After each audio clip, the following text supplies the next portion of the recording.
Joseph भी dreamer है, यानी जोसेफ के माइंड में या उसके मन में इमेज है, सीन है और लक्ष्य है।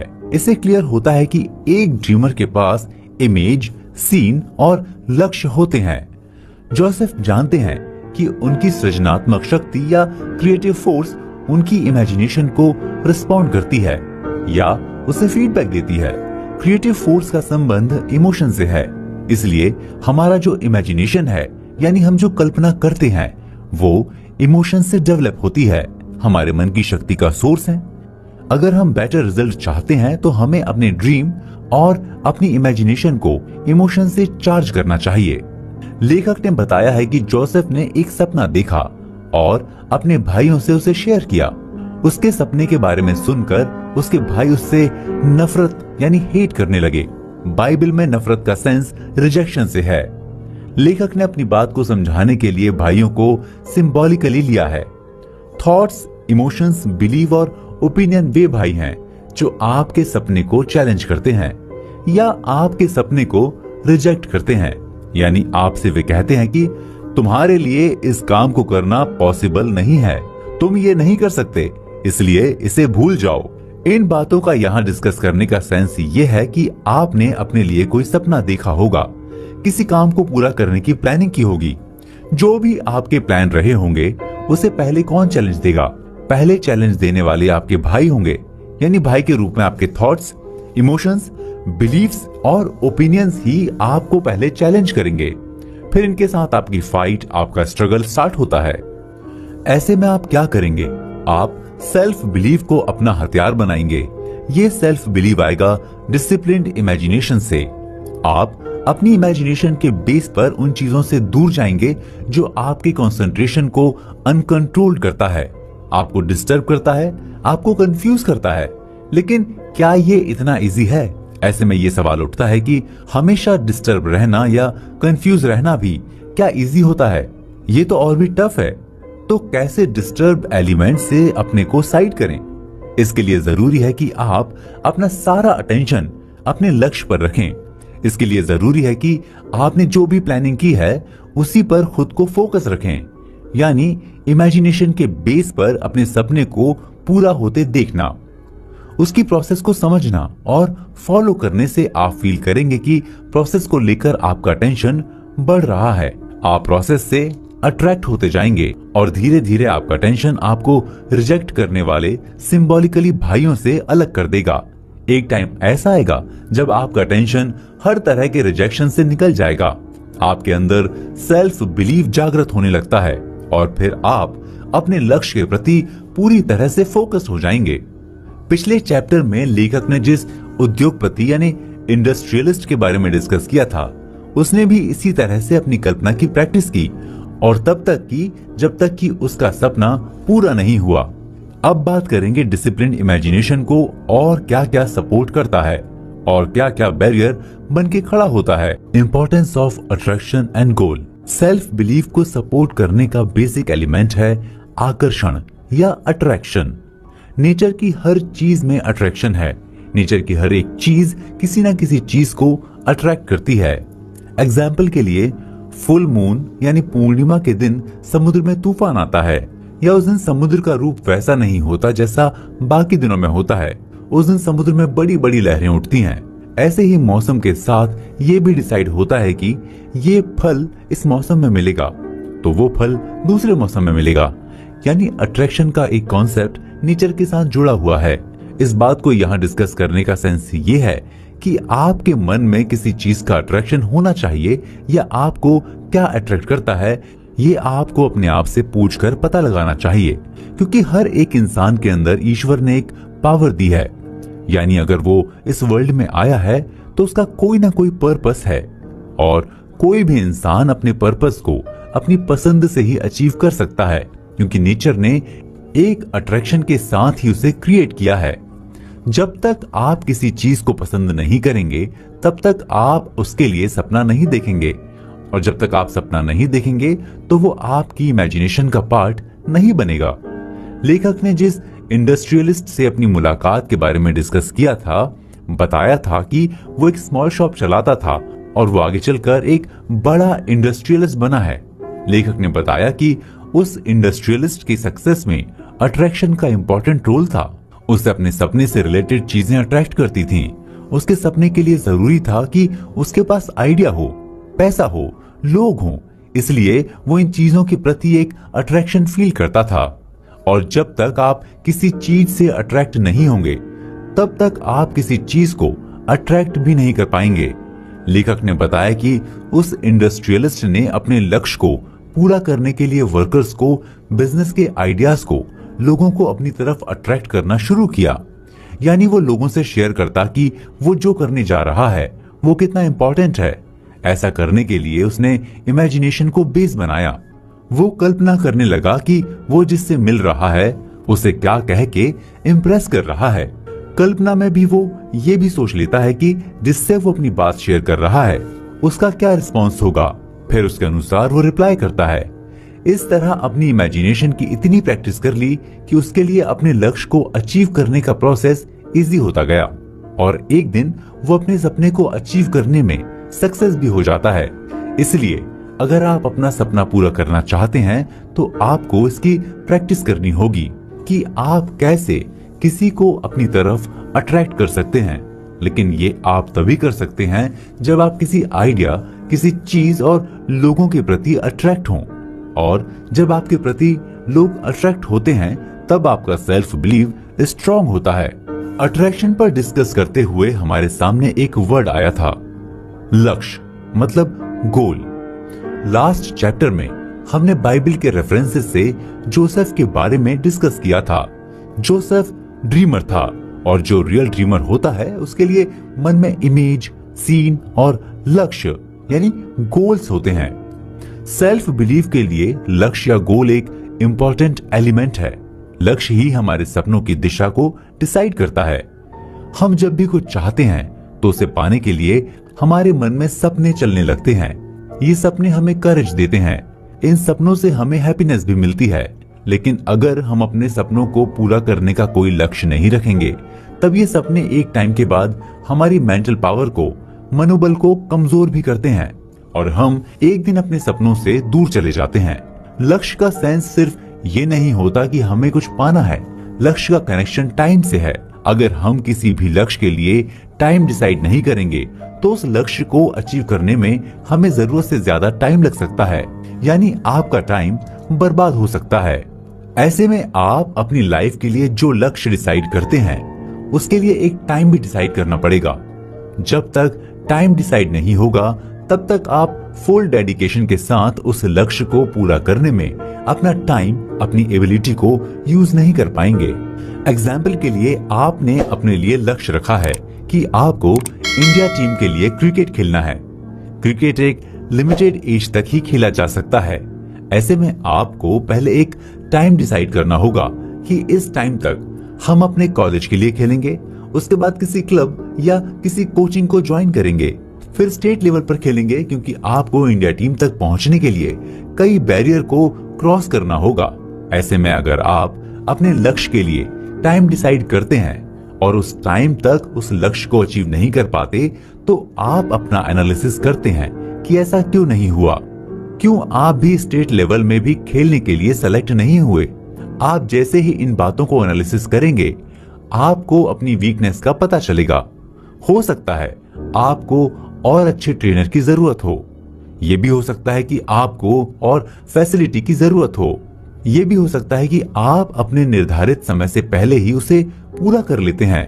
इससे आपको अपनी स्ट्रेंथ का भी पता चलता है। यानी सिर्फ टाइम डिसाइड करने से ही आप अपने लक्ष्य को पूरा करने से रिलेटेड जो भी आपकी वीकनेस और स्ट्रेंथ है उसका पता चल जाता है। इसलिए आपके पास एक ऐसा लक्ष्य होना चाहिए जिसमें निर्धारित समय हो।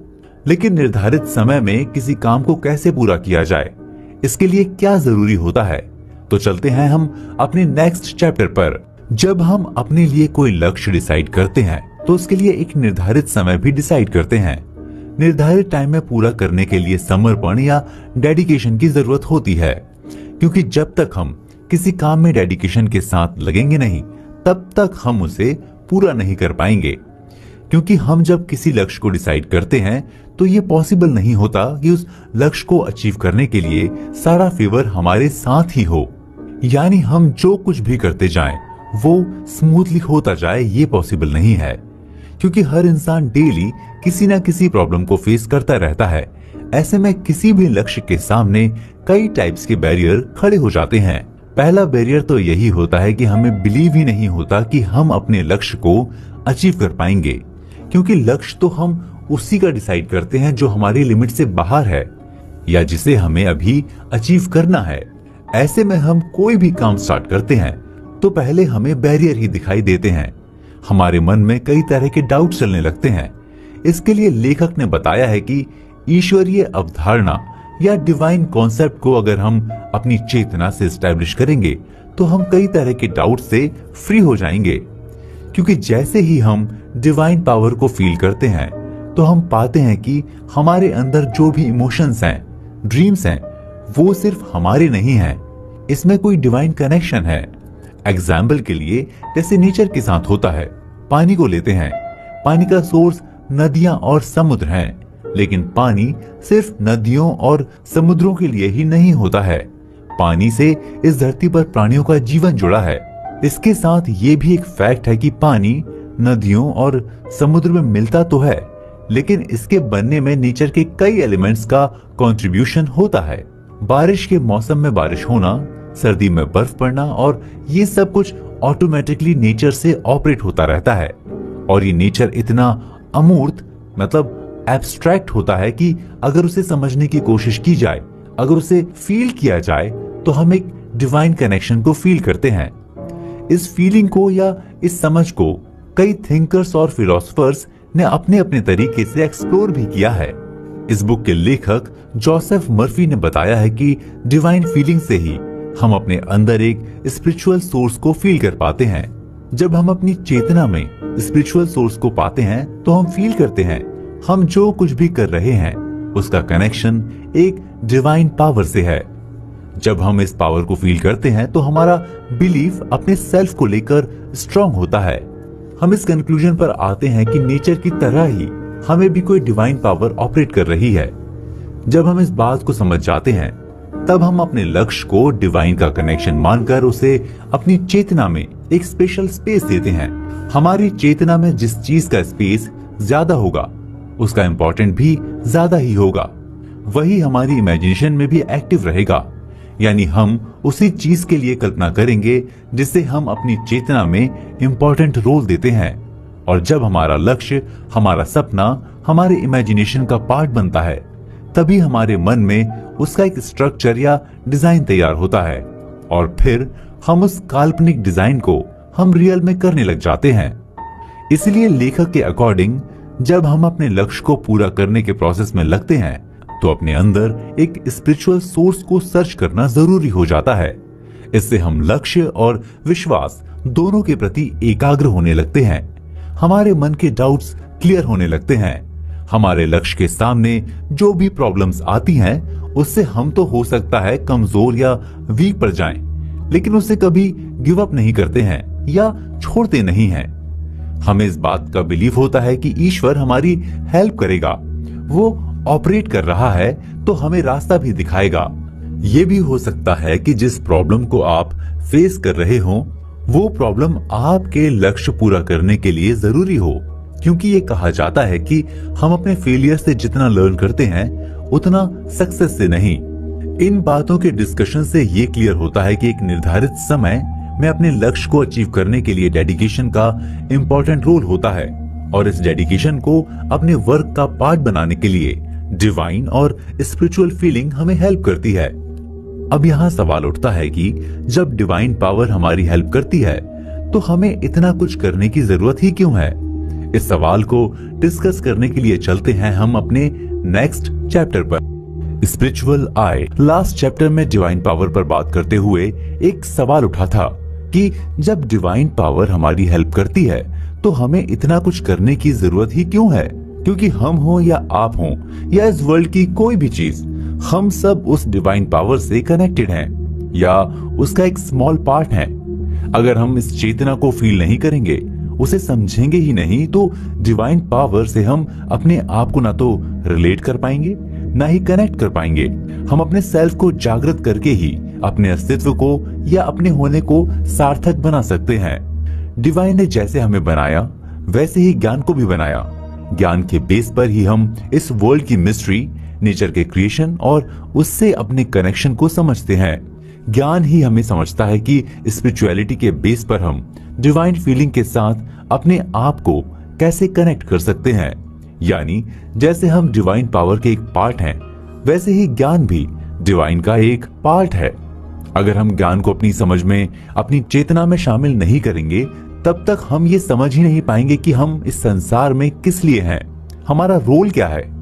लेकिन जैसे ही हम इस सवाल का सामना करते हैं, हम अपने ड्रीम्स को लेकर अवेयर होते हैं। हम ये सोचने लगते हैं कि हमारा मन जो सपना देख रहा है उसका रोल हमारी लाइफ में तो है ही, उसका कनेक्शन डिवाइन पावर से भी है। इसलिए उस सपने के अचीवमेंट पर ही हमारी लाइफ मीनिंगफुल हो सकती है। जब हम अपनी लाइफ के मीनिंग को एनालिसिस करते हैं, तब हमारे सामने हमारा इंटरेस्ट, हमारी पसंद, हमारा सपना ओपन होने लगता है। हम ये सोचने लगते हैं कि अगर हमने इस सपने को अचीव कर लिया तो हम ये समझेंगे कि हमारा जन्म लेने का कोई सेंस है। फिर हम अपनी एबिलिटी, अपने पावर, अपनी एनर्जी का भी एनालिसिस करते हैं, क्योंकि इसी के बेस पर ही हम अपने सपने को अचीव कर सकते हैं। लेकिन यहीं से हमारे मन में डाउट चलने लगता है। ऐसे में डिवाइन फीलिंग हमारी हेल्प करती है। हम स्पिरिचुअलिटी के बेस पर उस डिवाइन एनर्जी को अपने अंदर फील करते हैं। तब हम ये नहीं सोचते कि हमने जो काम स्टार्ट किया है वो पूरा होगा या नहीं। हम उस काम में एक डेडिकेशन के साथ लग जाते हैं, क्योंकि उस काम को हम ईश्वर के द्वारा दिया गया काम मानकर करने लगते हैं। यानी हम जो कर रहे हैं उसमें डिवाइन का सबसे इंपॉर्टेंट रोल है। ये बुक भी हमें यही समझाने की कोशिश करती है कि कैसे हम एक स्पिरिचुअल फीलिंग के बेस पर अपनी लाइफ को एक नया मीनिंग देते हैं। लेखक ने वर्ल्ड के फेमस पोएट जॉन मिल्टन का एग्जाम्पल देते हुए बताया है कि मिल्टन अंधे थे, लेकिन उन्होंने अमेजिंग कविताएं लिखी। उनकी बुक पैराडाइज लॉस्ट आज भी लिटरेचर लवर्स के लिए एक फेवरेट बुक है। मिल्टन ऐसा कैसे कर पाए, जबकि पोएट्री के बारे में कहा जाता है कि बिना देखे, बिना एक्सपीरियंस के कोई नहीं लिख सकता। लेखक ने बताया कि मिल्टन ने अपने अंदर की आंखों से देखा है। अंदर की आंख का सेंस यहाँ पर स्पिरिचुअलिटी से है। यानी मिल्टन के लिए इमेजिनेशन उनकी स्पिरिचुअल आईज थी। इसी स्पिरिचुअलिटी के बेस पर उन्होंने टाइम, प्लेस और थिंग के बीच के डिस्टेंस को खत्म किया, और इसी स्पिरिचुअलिटी से मिल्टन ने इनविजिबल प्रेजेंस या अदृश्य उपस्थिति और डिवाइन के ट्रूथ को एक्सप्लोर किया और लोगों के सामने रखा। यानी स्पिरिचुअल आईज सबके अंदर होती हैं। इसके बिना हम किसी भी चीज को डीपली ना तो समझ सकते हैं और ना उससे कोई कनेक्शन फील कर सकते हैं। अब ये सवाल उठता है कि स्पिरिचुअल फीलिंग को हम कैसे फील करें।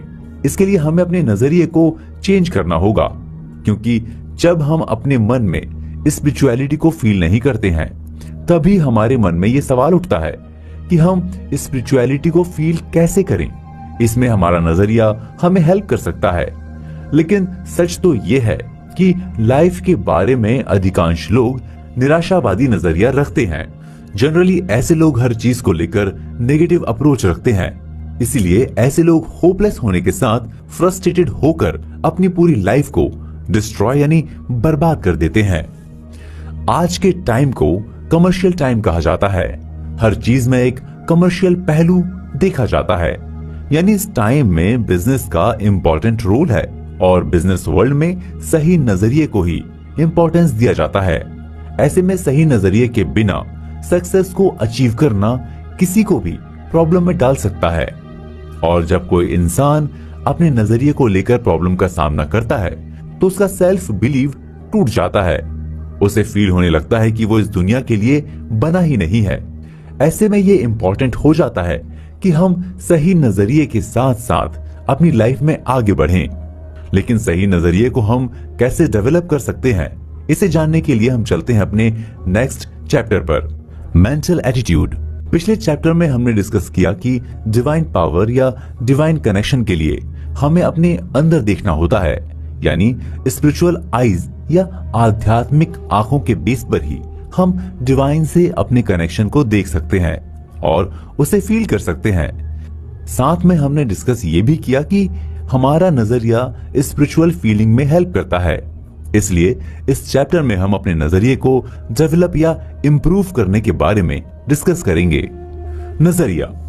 नजरिए को मानसिक नजरिया या मेंटल एटीट्यूड भी कहा जाता है। जब आप लोगों पर, सिचुएशंस पर, कंडीशंस पर या फिर किसी भी चीज पर आपके मन के जो रिएक्शंस होते हैं उसे ही नजरिया कहते हैं। आपके अपने कलीग्स के साथ कैसे रिलेशन है, आप ह्यूमन के बारे में क्या सोचते हैं, एनिमल्स को लेकर आपके क्या इमोशंस हैं, इस दुनिया को आप अपने फेवर में पाते हैं या अगेंस्ट में, यानी आप किसी चीज के बारे में जैसा सोचते हैं, जैसा ओपिनियन रखते हैं, उससे ही आपके नजरिए का पता चलता है। हमारा नजरिया यानी एटीट्यूड तब गलत होता है जब हम नए थॉट्स को लेकर न्यूट्रल रहते हैं या उस पर बिलीव नहीं करते। हमें ओल्ड थॉट्स या ओल्ड बिलीव ही इंप्रेस करते हैं। हम किसी न किसी पूर्वाग्रह से कनेक्टेड रहते हैं और ये समझते हैं कि हम जो कर रहे हैं या सोच रहे हैं वही सही है। लेखक ने अपना एग्जाम्पल देते हुए नजरिए की इंपॉर्टेंस को बताया है। एक बार जोसेफ ने पुनर्जन्म पर एक आर्टिकल लिखा। जहां जोसेफ मर्फी का लेक्चर होने वाला था, वहां के चर्च के बुक काउंटर पर यह आर्टिकल पैम्फलेट के रूप में सेल के लिए रखा गया था। वहां इस पैम्फलेट का सेल स्टार्टिंग में बहुत कम हुआ क्योंकि काउंटर पर जो सेल्स गर्ल थी वो पुनर्जन्म के कॉन्सेप्ट के अगेंस्ट थी। तब जोसेफ मर्फी ने उसे बताया कि बाइबल की एक स्टोरी के बेस पर मैंने ये लिखा है। जब वो बाइबल के रेफरेंस और स्टोरी के प्लॉट के बारे में जान गई तब वो इस आर्टिकल को लेकर एक्साइटेड हो गई। इसका रिजल्ट ये हुआ कि जब तक मर्फी का लेक्चर समाप्त हुआ तब तक सारे पैम्फलेट बिक गए। यानी जैसे ही नजरिया चेंज हुआ सब कुछ चेंज हो गया। आप सही नजरिया तभी इंप्रूव या डेवलप कर सकते हैं जब कोई भी एक्सटर्नल फोर्स या बाहरी चीज आपके मन की परमिशन के बिना आपको डाइवर्ट नहीं कर सकती। यानी आप अपने मन से एग्री होंगे तभी आप किसी बात से दुखी हो सकते हैं या किसी से हेट कर सकते हैं। अदरवाइज आपके मन पर कोई भी इफेक्ट नहीं डाल सकता। बाहर से जो भी सजेशंस आपके लिए आते हैं उस फोर्स में कोई पावर तब तक नहीं रहती जब तक कि उसे आप पावर नहीं देते। यह पावर देने का सेंस ये है कि किसी एक्सटर्नल फोर्स को लेकर नेगेटिव अप्रोच रखना। एग्जाम्पल के लिए, जब आपको कोई गाली देता है या आपके बारे में कोई कुछ गलत बोलता है, अगर आप उसको लेकर परेशान होते हैं या रिएक्ट करते हैं तो वो एक्सटर्नल फोर्स पावरफुल हो जाता है, आपकी शांति खत्म होती है। आप एक्सटर्नल फोर्स के बारे में ही सोचने लगते हैं और उसी के अकॉर्डिंग आप अपना नजरिया रखते हैं। महात्मा बुद्ध ने कहा कि जब कोई आपको गाली देता है, अगर आप उस पर कोई रिएक्शन नहीं देते हैं तो गाली जिसने दी होती है उसी के पास चली जाती है, क्योंकि आपने उसे एक्सेप्ट ही नहीं किया बल्कि उसे इग्नोर किया। यानी आपके नजरिए का अप्रोच आपके पास है, उस पर आपका कंट्रोल है, तो आप एक्सटर्नल फोर्स से अफेक्टेड नहीं होंगे।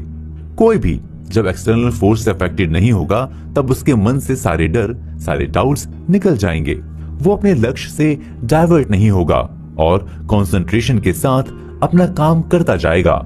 ऐसे में उसे सक्सेस को अचीव करने से कोई नहीं रोक पाएगा और ना ही किसी प्रॉब्लम की वजह से वो अपने सपनों से दूर जाएगा। इसलिए आपको ये फील करना होगा कि आप अपने थॉट्स के ओनर हैं। सब कुछ आपके कंट्रोल में है।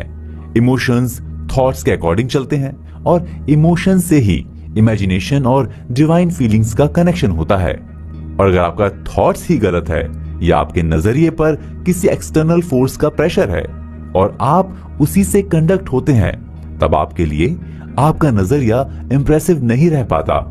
इसका सेंस ये है कि आप अपनी बैड सिचुएशंस के जिम्मेदार यानी रिस्पॉन्सिबल आप खुद ही हैं।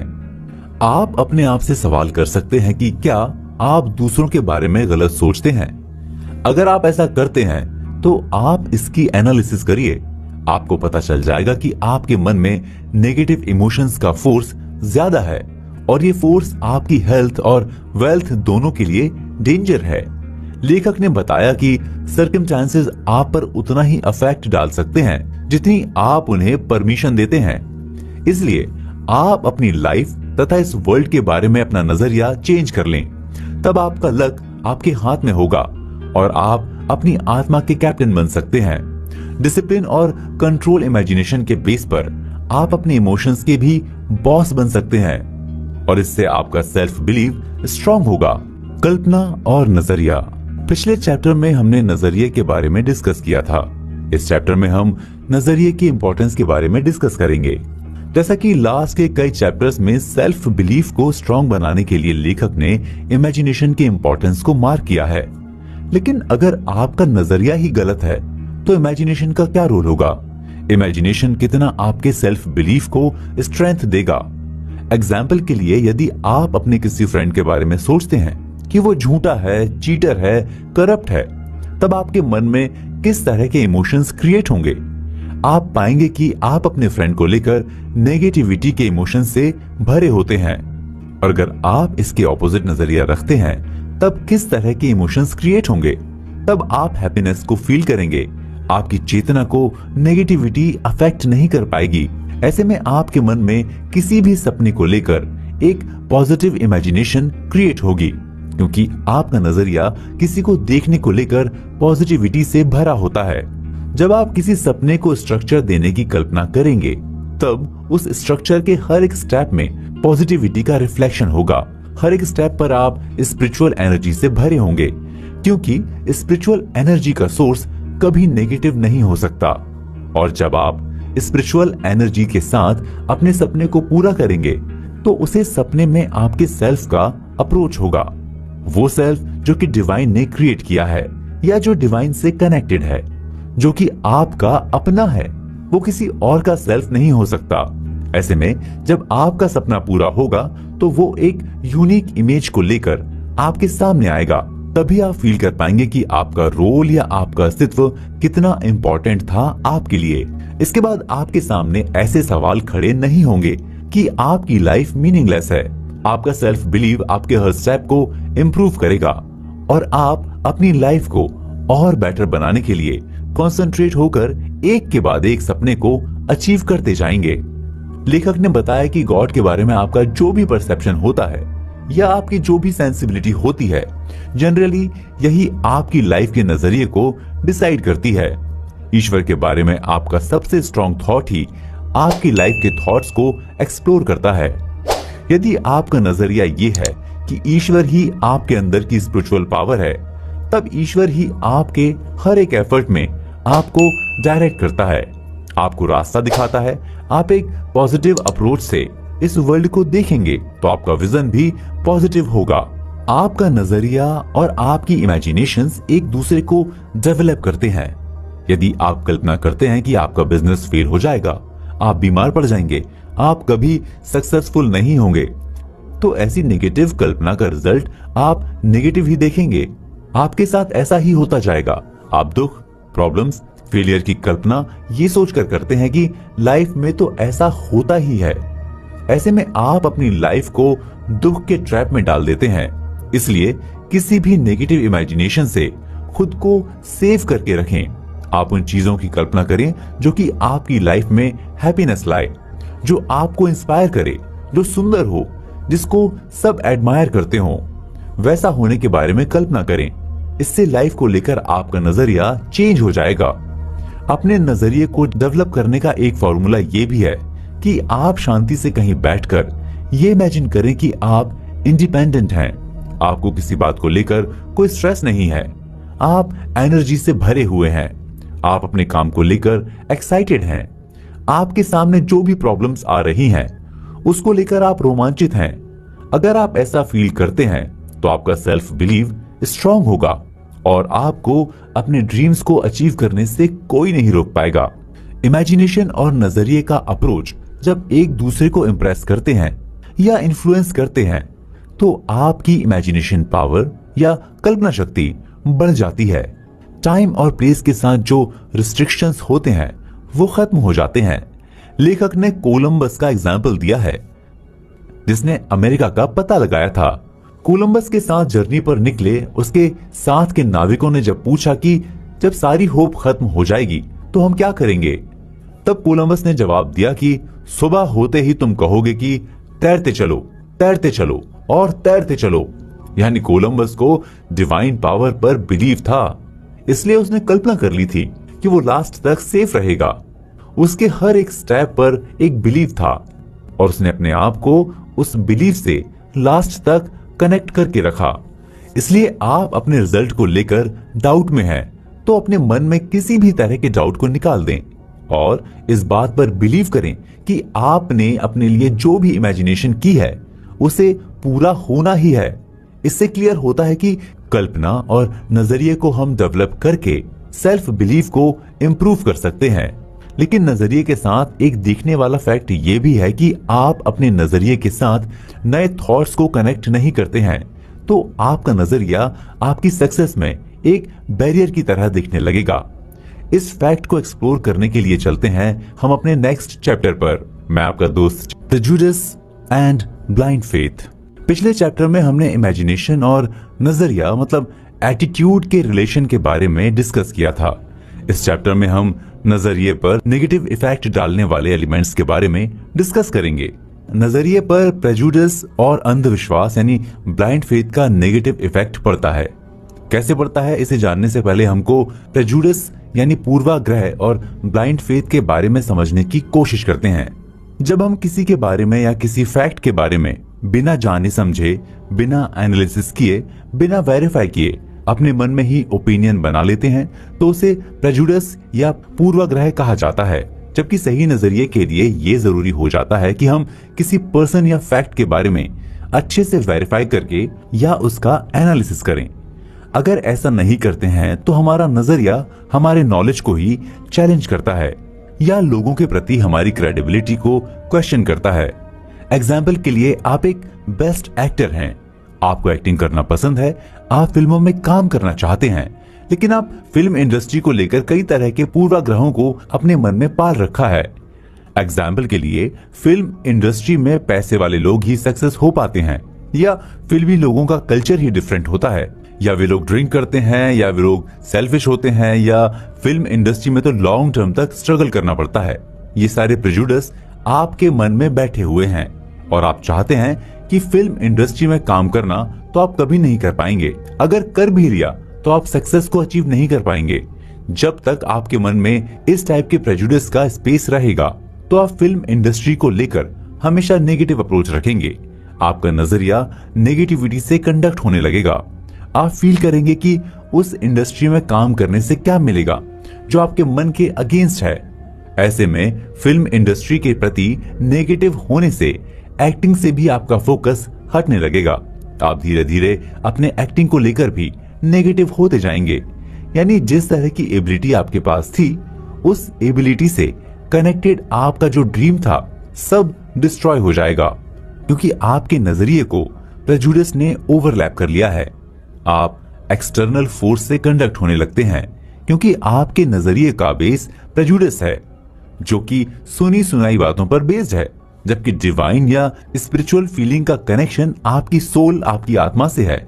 आपके अंदर जो ईश्वर है, उसने जो आपको एबिलिटी दी थी, आप उससे दूर चले जाते हैं। इसके साथ सच तो ये है कि किस इंडस्ट्री में स्ट्रगल नहीं है, कहाँ के लोग सेल्फिश नहीं होते हैं, कहाँ के लोग ड्रिंक नहीं करते हैं। इस तरह के लोग तो हर इंडस्ट्री में होते हैं। कल्चर तो हर एक प्लेस, हर एक इंडस्ट्री, हर एक कंट्री का डिफरेंट ही होता है। यानी जो प्रॉब्लम थी ही नहीं, उससे आपने अपने प्रेजुडिस की वजह से प्रॉब्लम बना लिया।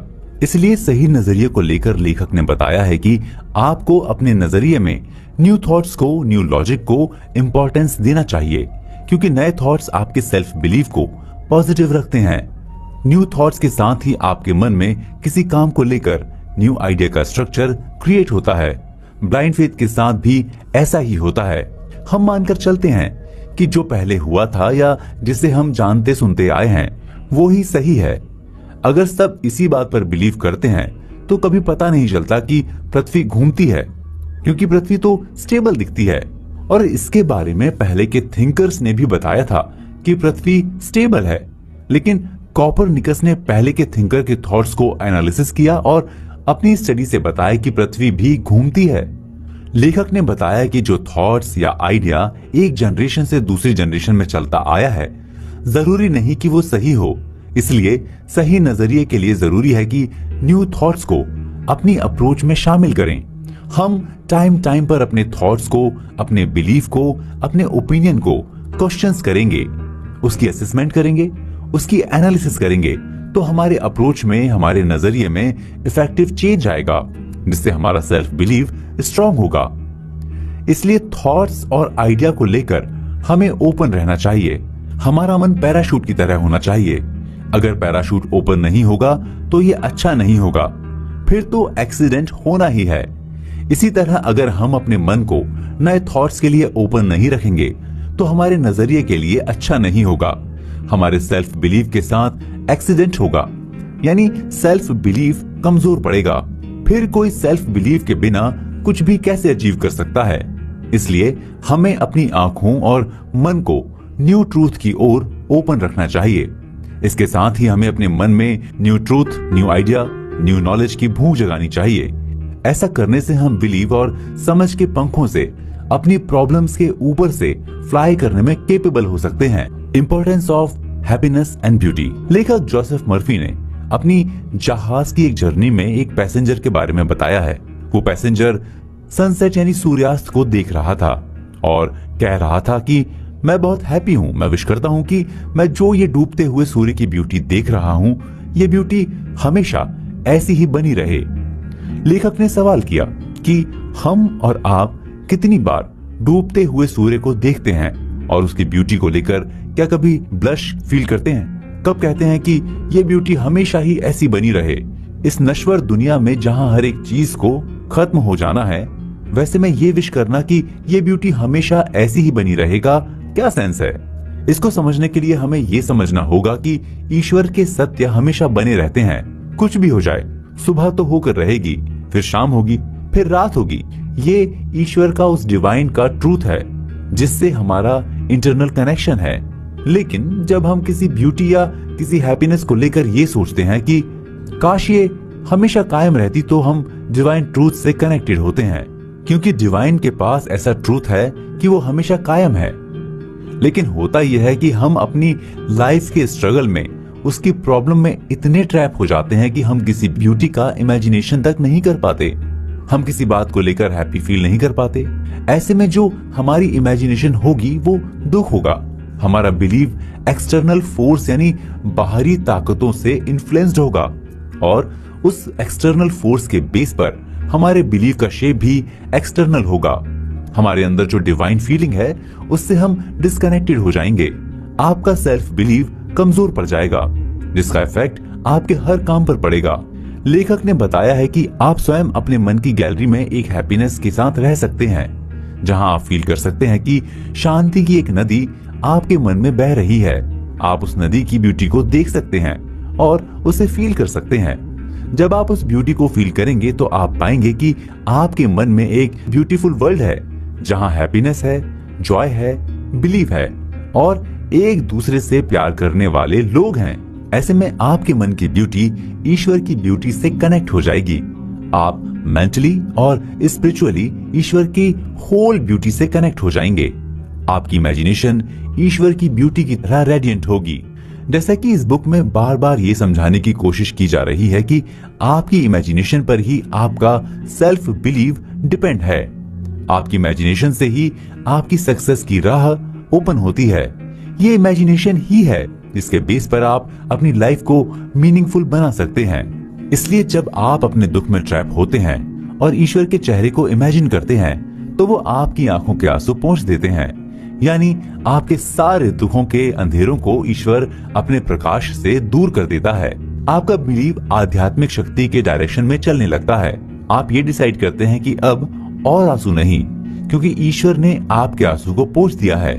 जो था वो पास्ट हो चुका है और ईश्वर हर एक चीज को नया करता है। इसलिए आप भी अपने आप को एक नया शेप दें, नए थॉट्स को अपनी लाइफ का पार्ट बनाएं। लेखक ने बताया है कि मनुष्य ईश्वर का मंदिर होता है। यानी जैसे हम ईश्वर के लिए मंदिर जाते हैं, वैसे ही ईश्वर हमारे पास आता है, हमें करेक्ट करने के लिए, हमें नया शेप देने के लिए, हमारी लाइफ को मीनिंगफुल बनाने के लिए। इसलिए अगर कोई कितना भी गलत होता है, ईश्वर उसे भी करेक्ट करता है। लेकिन अगर वो इंसान ही जब अपने आप को ईश्वर के प्यार से दूर रखेगा, अपने अंदर उसकी मौजूदगी को फील ही नहीं कर पाएगा, तो क्या होगा? तब तो ये पॉसिबल ही नहीं है कि ईश्वर उसे करेक्ट करे। लेकिन यहाँ सवाल तो ये उठता है कि जब ईश्वर ही किसी इंसान की गलती को करेक्ट कर सकता है, उसे माफ कर देता है, तो हम क्यों नहीं करते? लेखक ने बताया है कि जब इंसान ईश्वर के प्यार को फील करता है तो वो भी माफ कर देता है। इसके लिए उस इंसान के प्रति अपने नजरिए को हम्बल बनाना होगा। हम अपने नजरिए को किसी इंसान के प्रति कैसे हम्बल बनाएंगे और इसकी जरूरत क्या है, इसे जानने के लिए हम चलते हैं अपने नेक्स्ट चैप्टर पर, डिवाइन लॉ। पिछले चैप्टर में हमने हैप्पीनेस और ब्यूटी के इम्पोर्टेंस के बारे में डिस्कस किया था कि कैसे ये हमारे सेल्फ बिलीव और इमेजिनेशन को ग्रो करता है। इस चैप्टर में हम इमेजिनेशन को ग्रो करने के लिए कुछ और थॉट्स के बारे में डिस्कस करेंगे। लास्ट चैप्टर में हमने ये सवाल किया था कि किसी इंसान के प्रति हम अपने नजरिए को कैसे हम्बल बनाएंगे और इसकी जरूरत क्या है। इसकी जरूरत इसलिए है क्योंकि ईश्वर किसी भी गलती के लिए माफ करता है। वो उस इंसान को फिर से रिक्रिएट करता है। एग्जाम्पल के लिए आपने डकैत अंगुलीमल की स्टोरी सुनी होगी। उसने इतनी हत्या की थी कि वो काउंट करना भूल गया था। उसने काउंट करने के लिए एक तरीका निकाला। वो जिस इंसान की हत्या करता उसकी एक उंगली काट लेता और उसे अपनी माला में गूंथ लेता। जिस जंगल में वो रहता था, वहां जंगल से एक दिन भगवान बुद्ध गुजर रहे थे। उसने भगवान बुद्ध को भी मारना चाहा। उसने भगवान बुद्ध से कहा कि ठहरो। भगवान बुद्ध ठहर गए और फिर पलटकर पूछा कि मैं तो ठहर गया, तुम कब ठहरोगे? वो बुद्ध को हैरान होकर देखने लगा। बुद्ध के फेस पर कोई डर नहीं था। तब बुद्ध ने उसे एक पेड़ से टहनी तोड़कर लाने के लिए कहा। जब वो टहनी तोड़कर लाया तो बुद्ध ने उसे जोड़ने के लिए कहा। इस पर वो डाकू और हैरान होकर कहता है कि ये तो टूट गया है, इसे कैसे जोड़ सकते हैं? टूटी हुई चीज कैसे जुड़ सकती है? तब भगवान बुद्ध ने कहा कि जिसे तुम जोड़ नहीं सकते हो उसकी हत्या कैसे कर सकते हो? इस सवाल ने उस डाकू के मन को डिस्टर्ब कर दिया। वो सोचने लगा, इससे पहले उससे किसी ने ऐसा सवाल नहीं किया था। इसके बाद वो बुद्ध से इम्प्रेस हो जाता है और उनका फॉलोअर बन जाता है।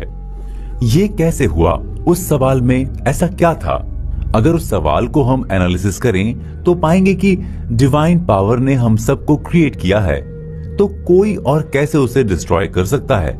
यानी बुद्ध ने उस डाकू के सामने डिवाइन से रिलेटेड सवाल किया था। इससे उसने डिवाइन से अपने कनेक्शन को फील किया। लेकिन यहाँ ये बताना इम्पोर्टेंट है कि बुद्ध ने उस डाकू को किसी तरह का कोई पनिशमेंट नहीं दिया, जबकि उसने तो न जाने कितने ही लोगों की हत्या की थी। बुद्ध उसे माफ कर देते हैं और अपना फॉलोअर बना लेते हैं। अगर आप भी इस अप्रोच को अपनी लाइफ का पार्ट बनाते हैं तो आप भी ईश्वर के प्यार को अपनाते हैं। अब बात करते हैं अपने नजरिए को हम्बल कैसे बनाएं। एग्जाम्पल के लिए आप किसी इंसान को गलत पाते हैं, ऐसे में उसके प्रति आपका नजरिया हम्बल नहीं होगा। लेकिन जब आप अपनी इमेजिनेशन में उसे कर पाते हैं कि वो एक अच्छा इंसान है, वो अभी ईश्वर के प्यार से दूर है, एक दिन उसे भी ईश्वर का प्यार मिलेगा और वो हम सबको प्यार करेगा, हमारी हेल्प करेगा, हमारे सुख दुख का साथी होगा। आप जैसे ही इन बातों की इमेजिनेशन करते हैं, आपका नजरिया चेंज होने लगता है। आप उस इंसान के मन में ईश्वर के प्यार का दीप जला सकते हैं। इसलिए ये जरूरी है कि आप अपनी लाइफ में अपने ड्रीम्स को लेकर अपना एक लक्ष्य डिसाइड करें और उसकी इमेज बनाएं और उस इमेज के अकॉर्डिंग ही आप अपनी लाइफ को जीने की कोशिश करें। ये तभी पॉसिबल होगा जब आप अपने लक्ष्य को इमेजिनेशन की डोर से बांध कर रखेंगे और फिर उस लक्ष्य को लेकर हमेशा रोमांचित फील करेंगे। ऐसा आप तभी फील कर पाएंगे जब आप अपने ओपिनियन को लेकर फ्री रहेंगे। आप पर किसी तरह के प्रेजुडिस का इफेक्ट नहीं होगा। आप ब्लाइंड फेथ से खुद को बचा कर रखेंगे और न्यू थॉट्स को लेकर ओपन रहेंगे। इन सब बातों को अपनी लाइफ का पार्ट बनाकर आप फील करेंगे कि आपको अपने काम में खुशी मिल रही है। आपके मन की सारी नेगेटिविटी नष्ट हो गई है। आपके लक्ष्य के सामने जो भी प्रॉब्लम्स आ रही हैं, उसे आप अपनी इमेजिनेशन से देख पा रहे हैं। आपकी सारी प्रॉब्लम्स का एंड हो गया है। आप अपनी इमेजिनेशन से ये भी देख पा रहे हैं कि आपके सामने जो प्रॉब्लम्स दिख रही हैं, उससे आप सीख रहे हैं। यानी आपकी प्रॉब्लम्स आपको टीच करने के लिए हैं। उसके बाद जो भी होगा आपको सक्सेस की राह में ही ले जाएगा। ऐसा करने से आपकी स्ट्रगल, आपके इंतजार को एक होप मिलेगी। और ये तो हम जानते ही हैं कि जैसे ही हमें किसी चीज के लिए होप दिखाई देती है, हम जॉय और हैप्पीनेस की फीलिंग से भर जाते हैं। हम एक्साइटेड होकर अपने काम पर फोकस होते हैं, धीरे धीरे अपने लक्ष्य की तरफ बढ़ने लगते हैं और एक दिन ऐसा आता है जब हम उसे अचीव कर लेते हैं। इसलिए लेखक ने बताया है कि हमें अपने मन में डिवाइन इमेजिनेशन को ग्रो करने देना चाहिए, क्योंकि जब डिवाइन ही हर चीज का क्रिएटर है तो वो हमारे सपनों का भी क्रिएटर होगा, वही हमारे सपनों को पूरा करेगा। लेकिन इसके लिए हमें इस बिलीव को फील करना होगा कि हर एक चीज का क्रिएशन डिवाइन लॉ के बेस पे हुआ है और उस डिवाइन के पास एंडलेस पीस है, एक अनंत प्यार है और उस प्यार से ही ईश्वर का संसार चलता है। Spiritual healing. लेखक ने एक 14 साल के लड़के से मुलाकात के बारे में बताया है। लड़के ने लेखक को बताया कि जब भी वो किसी प्रॉब्लम को फेस करता है, वो इमेजिनेशन करता है कि उससे ईसा मसीह बात कर रहे हैं। वो अपनी इमेजिनेशन में देखता है कि उसके प्रॉब्लम्स को ईसा मसीह सुन रहे हैं, उसका जवाब दे रहे हैं, उसे बता रहे हैं कि क्या करोगे कि तुम्हारी प्रॉब्लम्स का सलूशन मिल जाए। एक बार उस लड़के की माँ बीमार पड़ गई। वो बहुत अपसेट रहने लगा क्योंकि डॉक्टर भी उसकी माँ को ठीक नहीं कर पा रहे थे, यानी बीमारी लाइलाज हो गई थी। तब उस लड़के को ये स्टोरी याद आई। उस स्टोरी में फीवर से अफेक्टेड एक औरत जिसका ट्रीटमेंट ईसा मसीह ने किया था, यानी ईसा मसीह की कृपा से वो औरत ठीक हो गई। इसके बाद लड़के ने इमेजिन किया। उस इमेजिनेशन में उसने देखा कि उससे ईसा मसीह कह रहे हैं कि तुम्हारी माँ ने रिकवर कर लिया है, वो हेल्थी हो गई हैं, अब तुम घर जाओ। आप सोच रहे होंगे कि क्या ऐसा भी हो सकता है, ऐसा कैसे पॉसिबल है? लेकिन लड़के ने लेखक को बताया कि उसकी माँ ठीक हो गई थी। लेखक ने इस इंसिडेंट के बारे में बताया कि ऐसा इसलिए पॉसिबल हुआ क्योंकि लड़के ने जो इमेजिनेशन की थी, अपनी इमेजिनेशन में ही सही, उसने जो एक ड्रामा किया था, उसने अपनी फेथ और बिलीव के बेस पर किया था। उसने अपने फेथ और बिलीव को एक कन्विक्शन के साथ और अपने माइंड के, अपनी सोल के डीप में जाकर फील किया, उसमें डूब गया। यानी उसने इस बात का बिलीव किया कि ऐसा हुआ है, ईसा मसीह ने एक बीमार औरत को ठीक किया है। इसलिए उसने अपने सेल्फ को अपनी इमेज के साथ होने के लिए इंस्पायर किया। लेखक ने बताया कि मन केवल एक है, उसका ट्रीटमेंट या हीलिंग भी एक ही है। जब लड़के ने अपनी माँ के बारे में अपने बिलीव को चेंज किया, यानी कि उसकी माँ बीमार है और वो इनक्योरेबल है, जब इस बिलीव को अपनी इमेज में चेंज किया तो उसकी इमेजिनेशन भी चेंज हुई। इससे उसका बिलीव भी चेंज हुआ। इसके बाद वो अपनी माँ को परफेक्टली हेल्थी रूप में देखता है, फील भी करता है। इससे परफेक्ट हेल्थी होने का थॉट उसकी माँ के मन में भी पैदा हो गया और जब उसने अपने सेल्फ को इस बात का बिलीव दिला दिया तो उसका बिलीव सच हुआ। लेकिन यहाँ नोटिस करने वाली बात यह है कि लड़के को स्पिरिचुअल हीलिंग के बारे में कोई आइडिया नहीं था, ना ही वो इमेजिनेशन की पावर के बारे में जानता था। उसने अवचेतन के रूप में डिवाइन लॉ को एक्टिव किया और उसे इस बात का पूरा बिलीव था कि ईसा मसीह उससे रियली में बात करते हैं। फिर उसके बिलीव के अकॉर्डिंग उसकी विश भी पूरी हुई और उसकी माँ ठीक हो गई। लेखक ने बताया कि किसी चीज या किसी पर्सन या किसी फैक्ट में बिलीव करना उसे ट्रूथ के रूप में एक्सेप्ट करना होता है। आपके बिलीव का बेस चाहे रियल हो या अनरियल, ट्रूथ हो या फॉल्स, आप बिलीव करते हैं, आपको वही रिजल्ट मिलता है। इसलिए बाइबल से पहले की बात को कोट करते हुए लेखक ने कहा है कि जैसे कोई इंसान इमेजिनेशन करता है, जैसा वो फील करता है, वैसा ही वो बनता भी है। इसलिए लेखक के अकॉर्डिंग एक ही स्पिरिचुअल ट्रीटमेंट या हीलिंग है और इस स्पिरिचुअल हीलिंग का एक ही प्रोसेस है और वो प्रोसेस है बिलीव। जैसा आप अपने मन में बिलीव रखते हैं, वैसा ही आपके साथ डिवाइन बिहेव करती है, यानी वैसा ही आपके साथ होता है। ये रियलिटी है कि ट्रीटमेंट के कई टाइप्स हैं, कई टेक्नोलॉजीज हैं, कई प्रोसेस हैं और इन सब से बेटर रिजल्ट भी मिलते हैं। लेकिन इनसे जो रिजल्ट मिलते हैं वो टेक्नोलॉजी या किसी स्पेशल प्रोसेस की वजह से नहीं। इसके पीछे जो रीजंस होते हैं वो है बिलीव और इमेजिनेशन। यानी टेक्नोलॉजी, ट्रीटमेंट के टाइप्स या प्रोसेस का जो सोर्स है वो है ईश्वर और ईश्वर का ट्रीटमेंट एंडलेस है और हर जगह है, यानी हर जगह ईश्वर हर जगह है तो उसका इलाज भी हर जगह है। ईश्वर आपकी हीलिंग करता है, लेकिन इसके लिए जरूरी है कि आप ईश्वर को अपने मन में फील करें, उसके कनेक्शन को समझें। कम्युनिकेशन विद गॉड, बिलीव और इमेजिनेशन की पावर को एक्सप्लोर करने के लिए लेखक ने अपने एक क्लोज रिलेटिव का एग्जाम्पल दिया है। उस रिलेटिव को टीबी हुआ था। उस टाइम टीबी को बहुत ही सीरियस और डेंजरस डिजीज माना जाता था और इनक्यूरेबल डिजीज की कैटेगरी में रखा जाता था। लंग्स की ये बीमारी उनके रिलेटिव में धीरे धीरे बहुत बढ़ गई थी और ठीक नहीं हो रही थी। तब उस रिलेटिव के बेटे ने डिसीजन लिया कि वो अपने पिता के पास जाकर उनका ट्रीटमेंट कराने में हेल्प करेगा। वो ऑस्ट्रेलिया के पर्थ में गया, जहां पर उसके पिता रहते थे। पर्थ में ही उनका घर था। पिता से मिलने के बाद उसने बताया कि मैं एक संत से मिलकर आया हूं। उस संत ने $500 में मुझे एक रिंग दी है।